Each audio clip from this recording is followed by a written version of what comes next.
Dear all, welcome to today's industrial talk.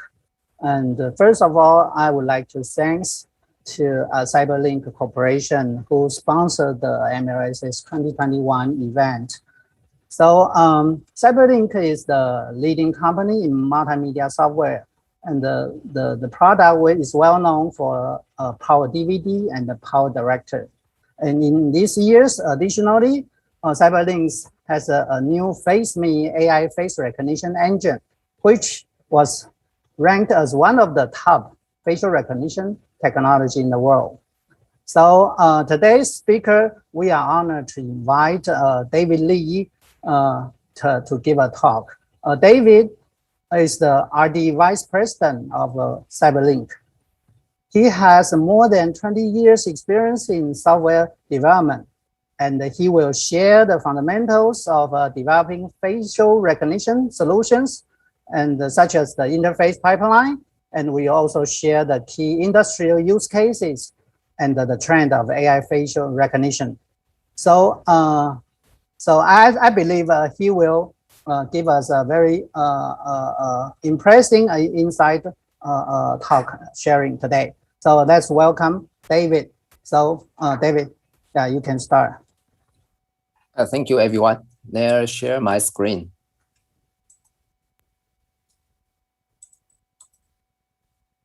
Hello, everyone. My name is David. I am RD Vice President of CyberLink.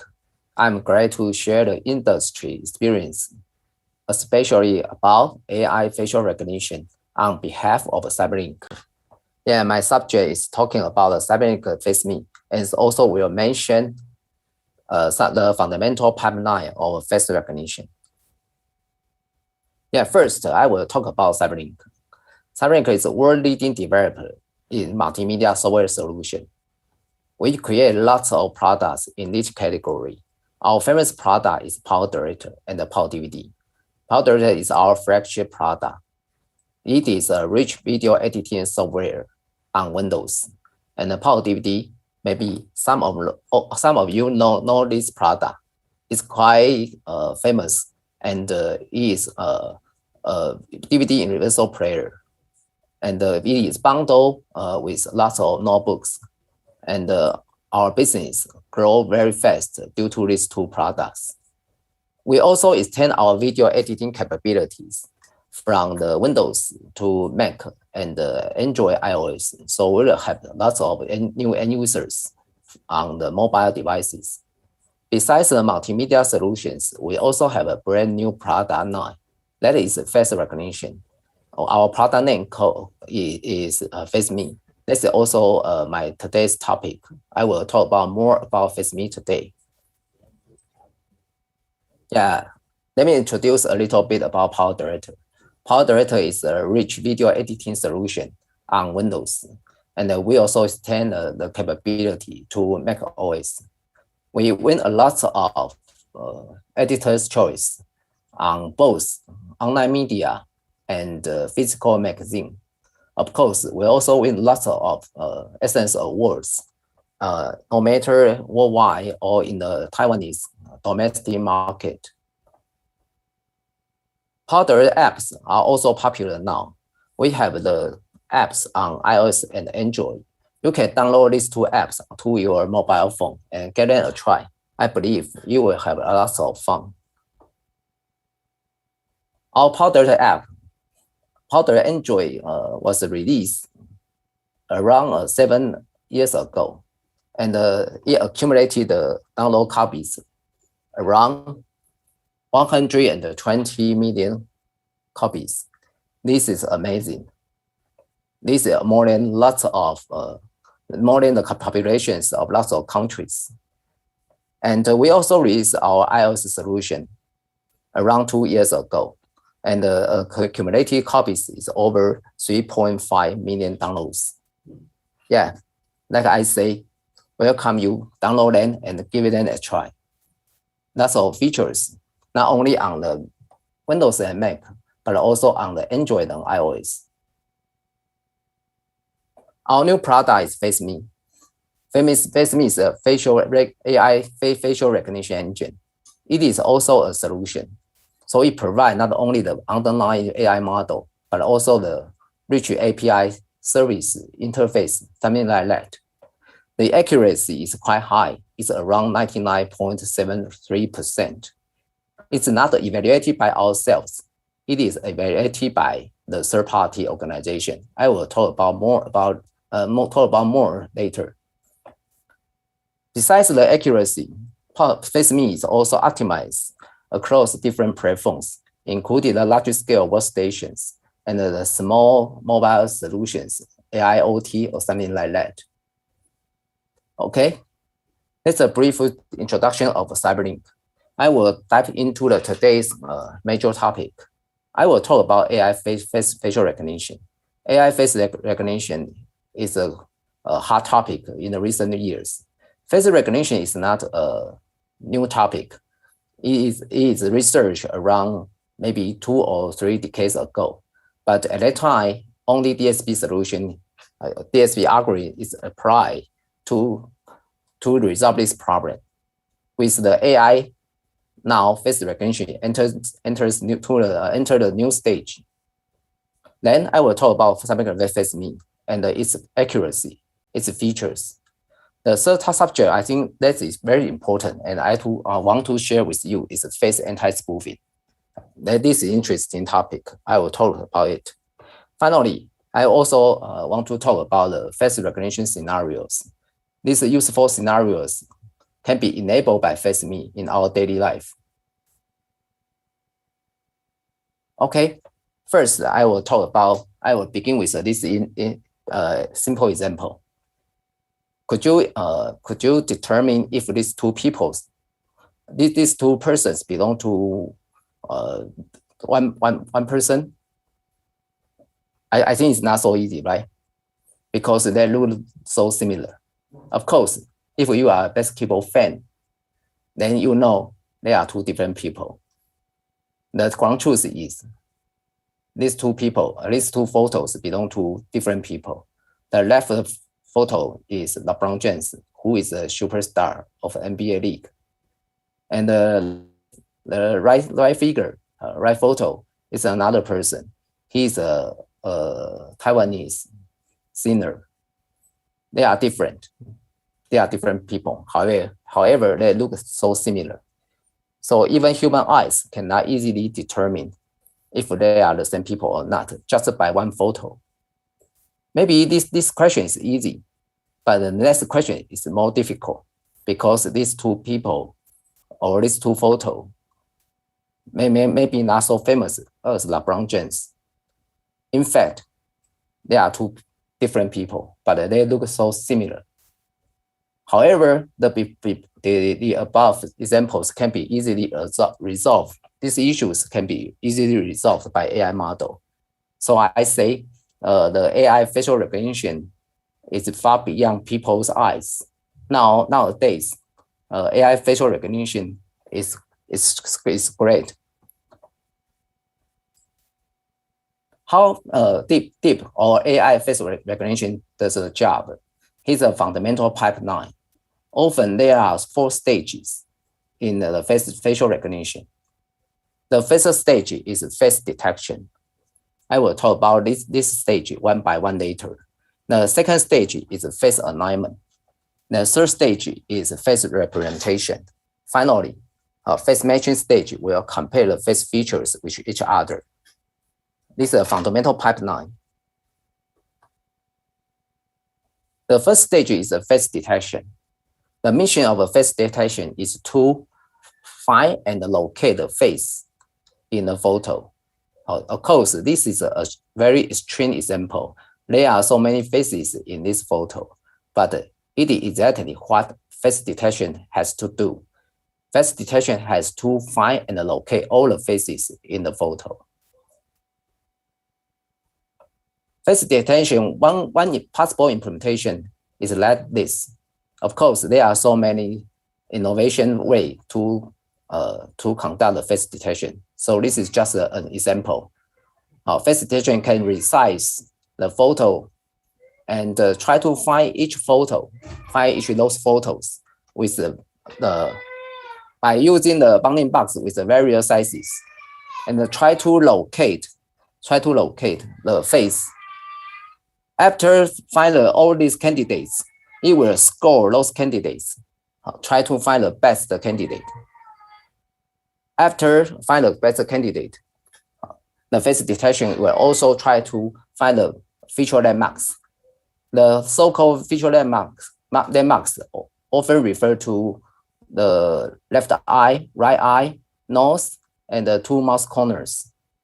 So the output of this stage is often a bounding box containing the pixels with face within, and also including five landmark points.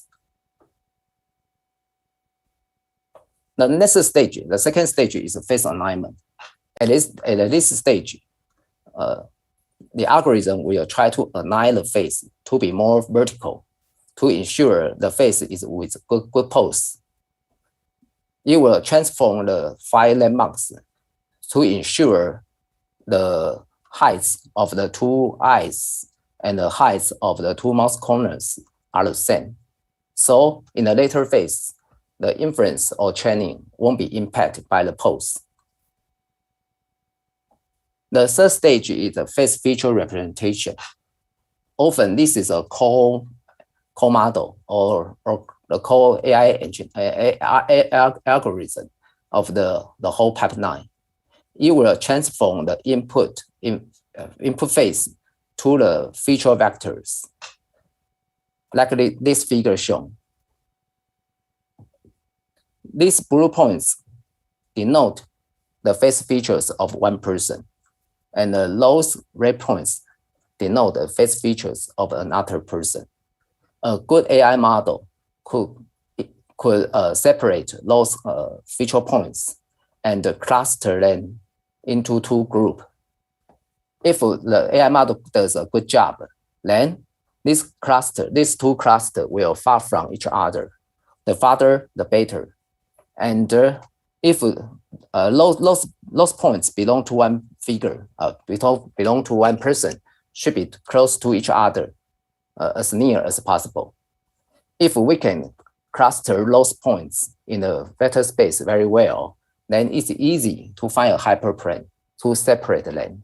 So there's a fundamental concept at this stage. So the major mission of this stage is to train a model to try to transform the input in faces as the feature vectors, and try to move those feature vectors to cluster according to the person ID. Then the final stage is to compare those features with each other. So it's not so difficult. Often the comparison algorithm is like a cosine similarity, or like to compare the Euclidean distance in the vector space. So as long as the distance is larger than the threshold, then you regard these 2 feature vectors are different. It means that these 2 faces belong to different persons. If the distance is lower than the threshold, then 2 feature vectors or 2 faces belong to the same person. This is the fundamental pipeline of the face recognition, AI facial recognition. However, I think it's quite important to evaluate the accuracy of the facial recognition, right? Yeah, every vendor has claimed he has the best accuracy. So it's not so fair. It needs to have a standard evaluation way to evaluate the different vendors' algorithm, to evaluate the different vendors' AI model, to ensure it's a fair compare. Okay, let's jump back to the basic question of the face recognition. The basic question of face recognition is to compare 2 photos to determine if these 2 photos belong to the same person or not. When these 2 photos belong to different persons, we call it a negative pair. It means that they are 2 different people. And if these 2 photos belong to the same person, we call it a positive pair. Although these two photos look quite different, maybe because this person is shot at different ages, but the ground truth is these two photos belongs to the same person, so it is a positive pair. So how to evaluate the accuracy of AI facial recognition? That is to input lots of positive pairs and negative pairs to the AI model and to check their answers. Every vendor has its own data set, and the accuracy test, it heavily depends on the data set. So it's better to have the third party to conduct the fair evaluation. And there is several such third party organization. One famous organization providing this service is the United States NIST. NIST stands for National Institute of Standards and Technology. NIST conducts the vendor test called facial recognition vendor test. So every vendor can submit their AI model to this third-party organization, and this third-party organization will input the comparison, the positive pairs and the negative pairs to check the results, and then publish the final report, which is fair to everyone. So it's a good thing to have such an evaluation system in the industry, so everyone can know the accuracy in a fair way. One category in NIST vendor test is called Visa category. Visa photo means that the photo is quite frontal, is vertical, it was a good pose, and the lighting is good. So this kind of photo is often used in your ID card, is used in your passport. So this is a Visa photo. In a NIST vendor test, NIST will prepare possible positive pairs. It's around 10,000 positive pairs, and it's around 10 billion negative pairs. It's a huge amount of comparing pairs to the AI model to check the results. So it's very difficult, because if you want to get a very high accuracy, then your model cannot answer the wrong answer, give the wrong answer. You just can give a very few wrong answers. Yeah. I'm glad to share that CyberLink and FaceMe get a very good result in this ranking system, in this contest. FaceMe is ranked top 6 globally in this category, and the accuracy is high, around 99.73%. It's very amazing. Besides the Visa, there is also another category called wild. Comparing these two categories, wild category, the photo is quite blurred or with some noises, because those photos are captured by the IP surveillance camera, or they are shot in the daily life. However, it is very important to support face recognition to recognize those photos in the daily life in order to support so many different user scenarios. So there's also such a wild category in this vendor test. Compared with the Visa photo, there are so many defects in wild category, such as occlusion. Yeah, those photos is shot in the daily life, so people may occlude their feature points, their landmark points, like nose and mouth corners with their hands, and the people in the wild photos also with the large pose. Sometimes there are bad illuminations, so the lighting is not enough. There are so many noises.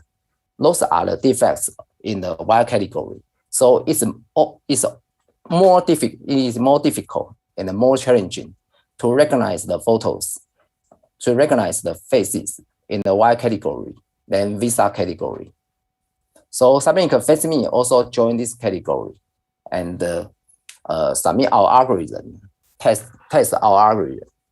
The final result is also very amazing. This is the positive pairs and the negative pairs in this category. The amounts are also very huge. It is about 1 million positive pairs and 10 million negative pairs. This is our results, CyberLink FaceMe results. CyberLink FaceMe is ranked top 6 globally. Only around 3% error rate. This is a leaderboard. This is a leaderboard, a copy from the NIST website. You can also check the whole leaderboard in the NIST website. There are so many categories, and you will find CyberLink FaceMe is get a very good grade in this leaderboard.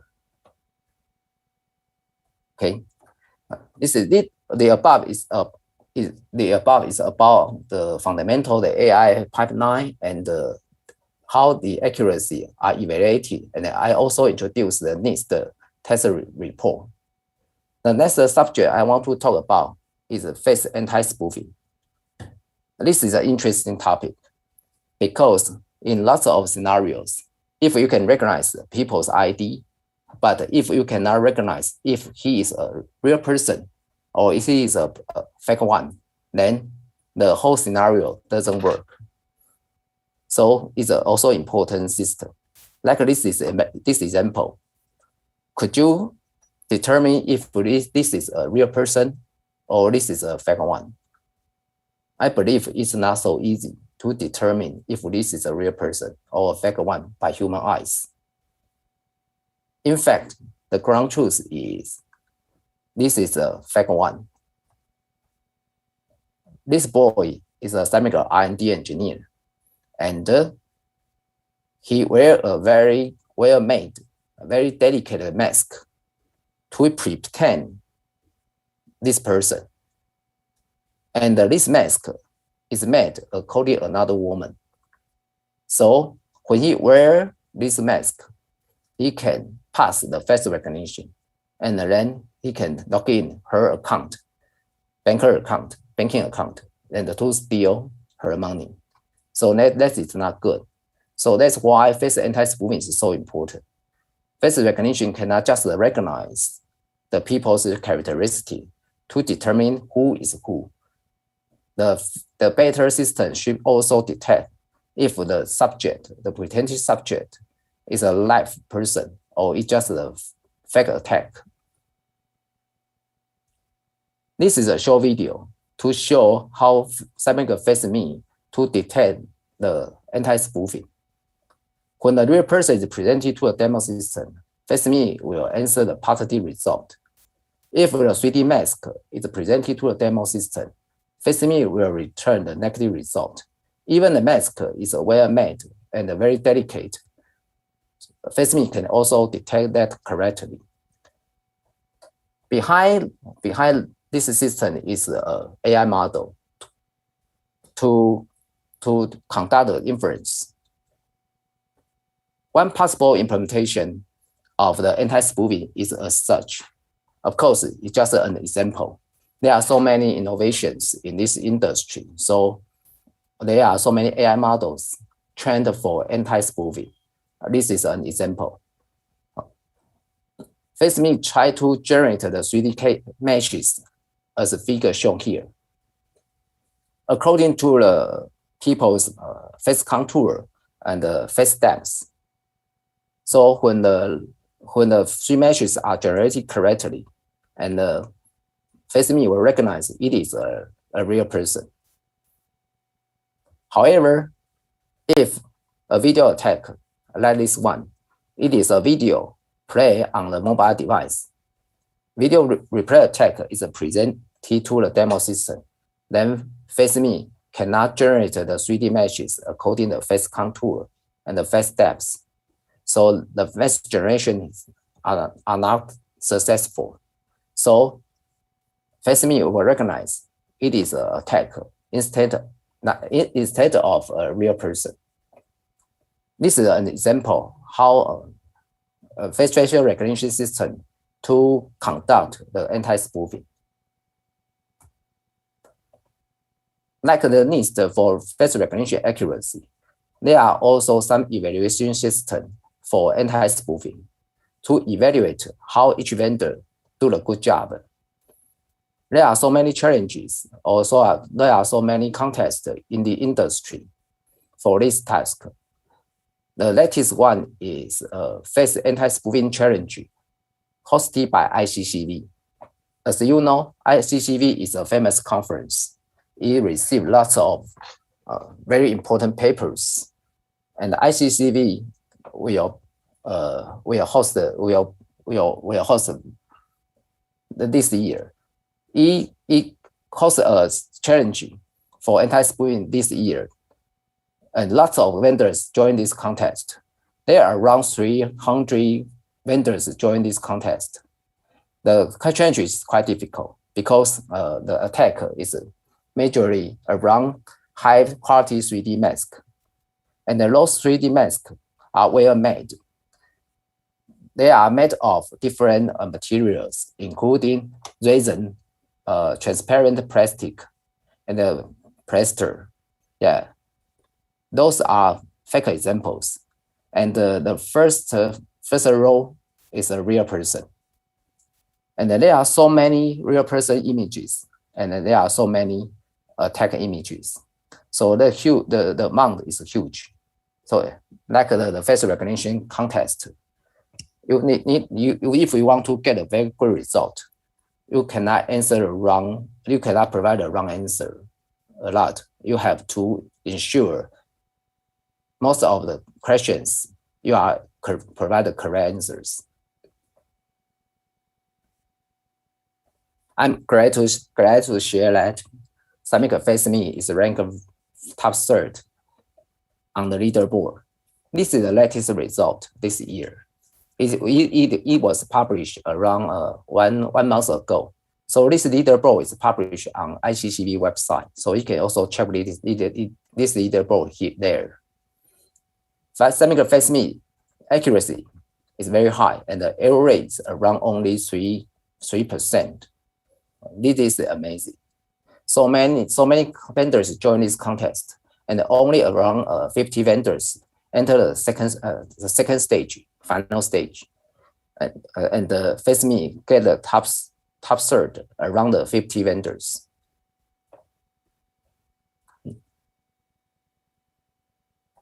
Besides the accuracy, CyberLink FaceMe provides lots of useful features to enable partners to build their system in our daily life.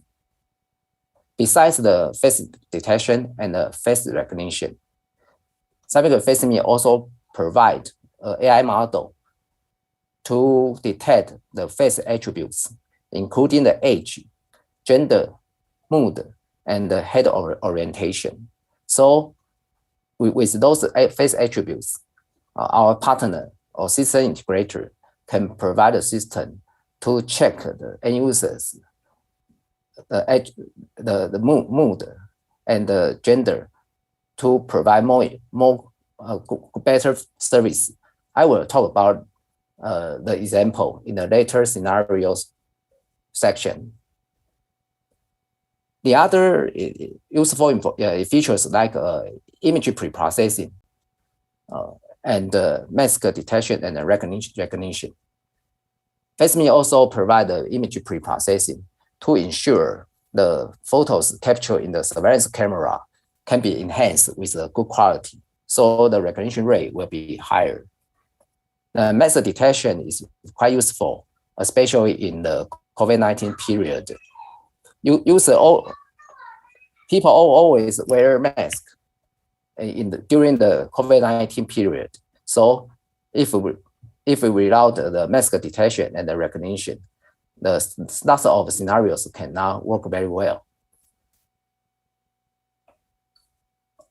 CyberLink FaceMe is so optimized for AIoT devices and also optimized for large-scale workstations. So there are lots of scenarios, no matter in cloud or in the mobile device on your fingertip. those scenarios work very well. So FaceMe also support different hardware like MediaTek NPU and NVIDIA Jetson and like a Snapdragon, Qualcomm Snapdragon VPU. And we also support lots of inference engine. All those engines are built in and equipped in various devices. So FaceMe is optimized for that. And FaceMe also supports so many operating systems. So it's a wide range support.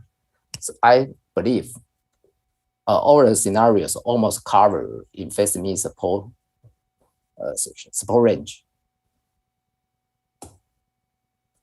Finally, I will talk about the FaceMe scenarios. FaceMe scenarios, I will talk about three scenarios. The first one is smart banking. First, let me show a short clip to show the scenario.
Okay, the underlying technology to support this scenario is face recognition and anti-spoofing and even OCR to scan and recognize the characters on your ID card. And also the ID card anti-spoofing. You need to check if this ID card is real. So many technologies underneath the demo system. So the scenario could be complete. The next scenario I want to talk about is smart retail. Okay, let me also play a short video.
the underneath technology of this scenario include the face recognition and the facial attributes detection, and also include motion detection. So the customer service can provide a better service according if the end user is a VIP, and according her age or her the gender, something like that. The final one I want to talk about is scenarios. This scenario is smart security. It's control the access to the building, to the office. So let me also play a short video.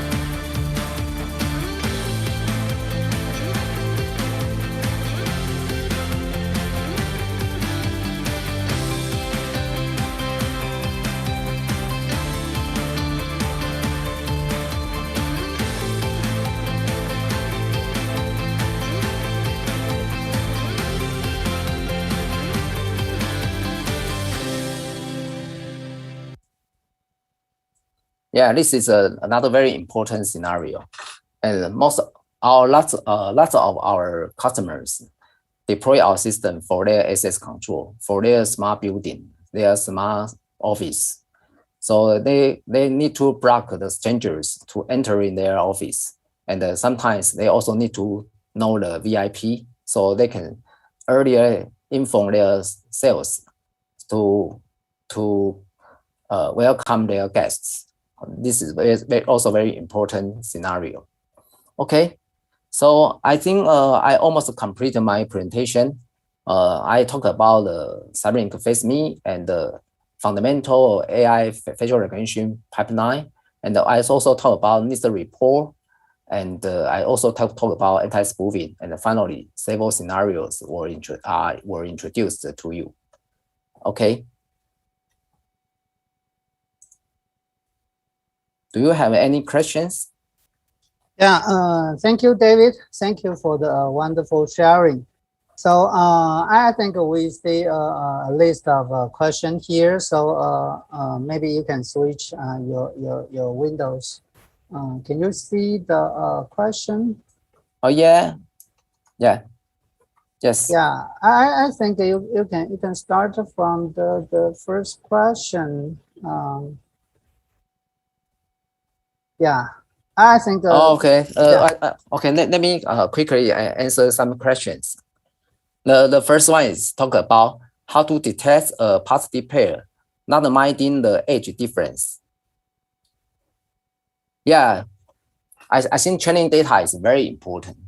There are some countries doing a very good job in the AI model because they collect more photos than the other countries. So when you want to cluster the feature vectors belonging to the same person together in the vector space, you have to collect as more photos of that person as possible across the age. Maybe he's young and he's old. Try to collect more photos of that person and take them with the same ID. And then put all those data into the training model to try to mitigate to remove the gap introduced by the age. So I think training data is important. Yeah. So that's the basic idea. Of course, there are so many research also address this issue. So there are also some papers talking about that.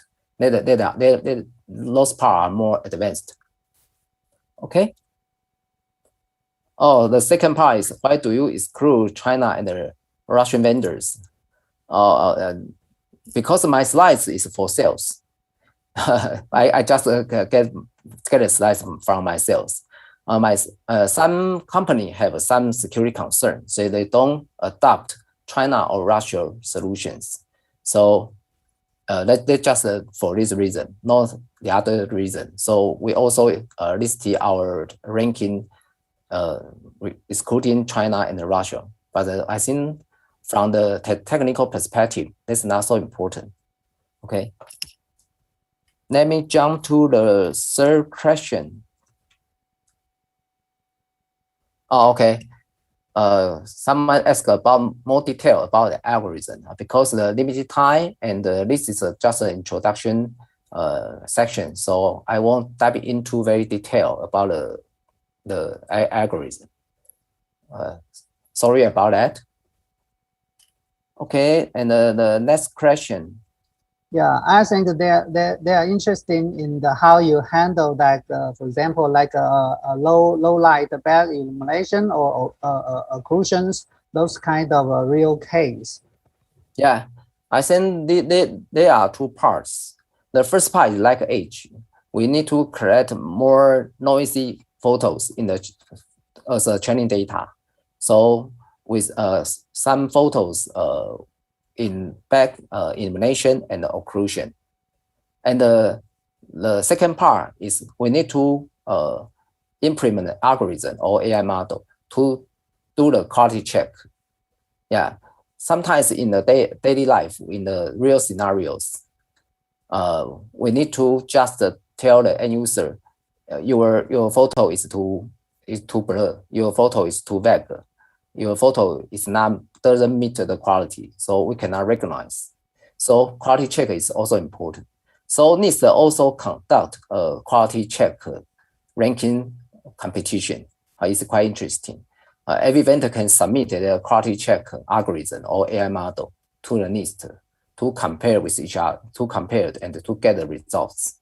So it's impossible to, if you accrue your whole face and then you want the demo system or your AI model can recognize you.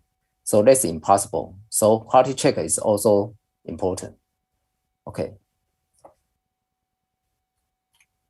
The next question is one camera for anti-spoofing or depth detection. Oh, okay. It's quite interesting. Those steps are inferred by the AI model.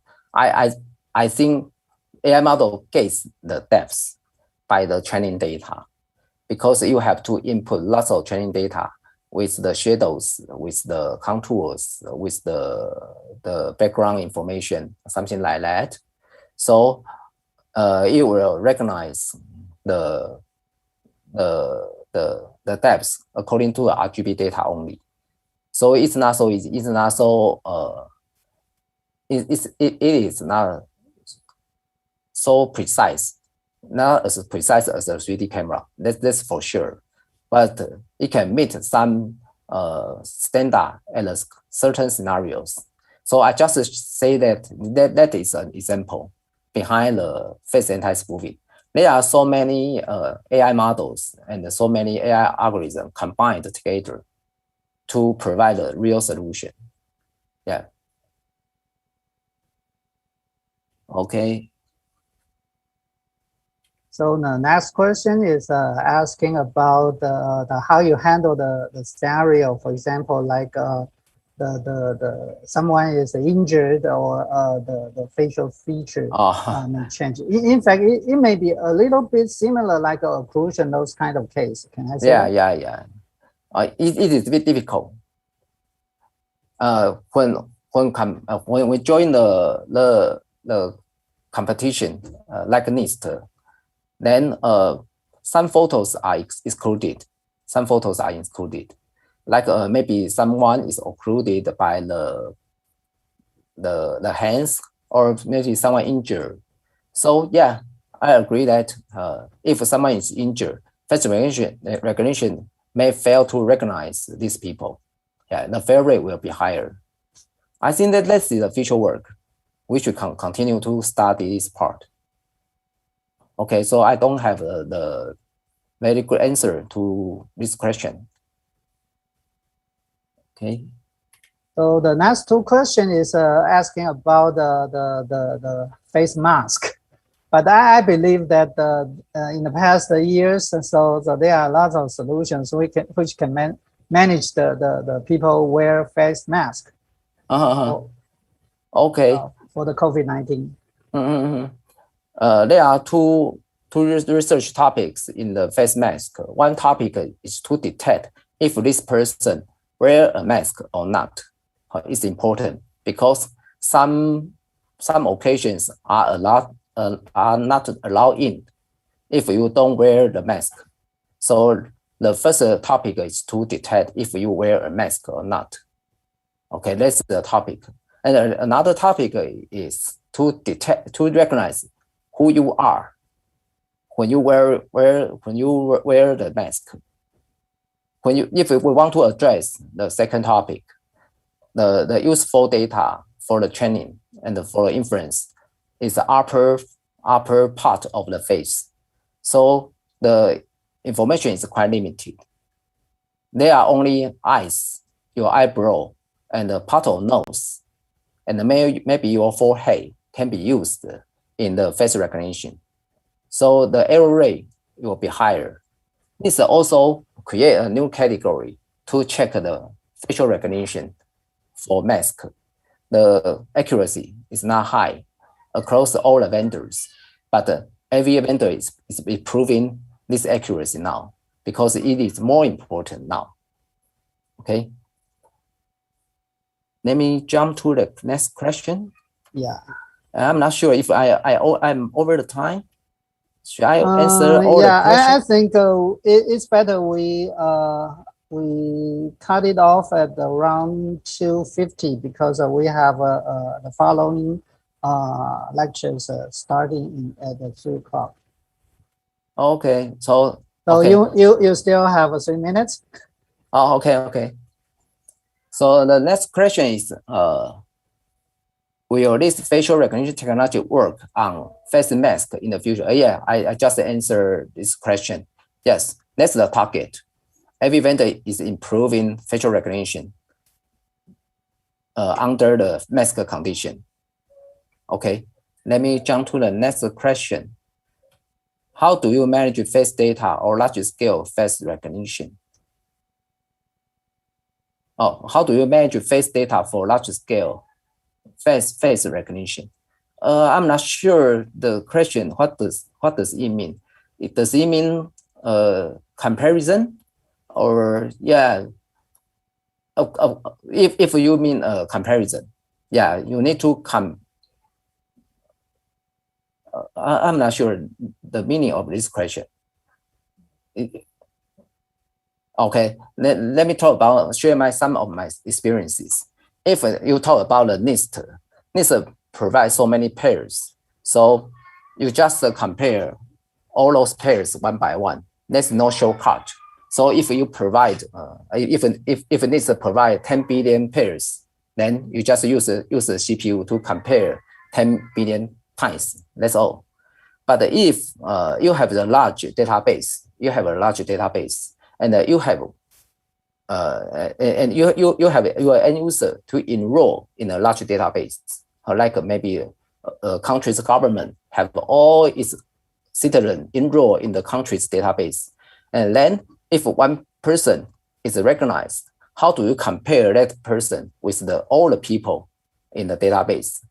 Then you cannot compare those pairs one by one. You have to use the algorithm. The famous algorithm is called HNSW. Maybe you can research that word. It's called hierarchic navigation small word, something like that. You can use a shortcut to find the possible candidates to match the target person in the database. In case the database is more than 10 billion or something like that. So yeah, the industry use a lot of algorithms to resolve this kind of comparison. I'm not sure if I answer your question. Yeah, I think you try your best. So the last question, I think we answered the last question, and this is also my question. So he's asking about the ethical issues. In fact, we know that the face recognition technology was applied around the world, but some country or some country has a privacy concern, and even some country or some city, they have a government regulation which may set some limitation for using this kind of technology. So how do you look at this kind of privacy and ethical concerns? Yes, of course, our solution, especially when we are working with our partner to enable the solution, we also will obey the laws of all the countries. Lots of countries will require end user to consent before their face is extracted and be used in the database. Yeah, we will follow that. For example, one scenario is smart banking, like I just showed in the video. When the end user create accounts, and the banking specialist will ask for the consent. So then they can use their the customers' faces as the identification solution.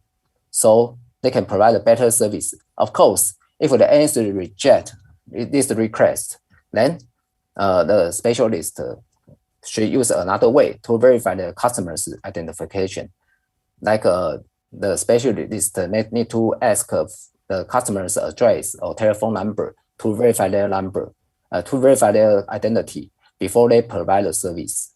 Yeah, so lots of scenarios, and user will consent, then we can conduct face recognition.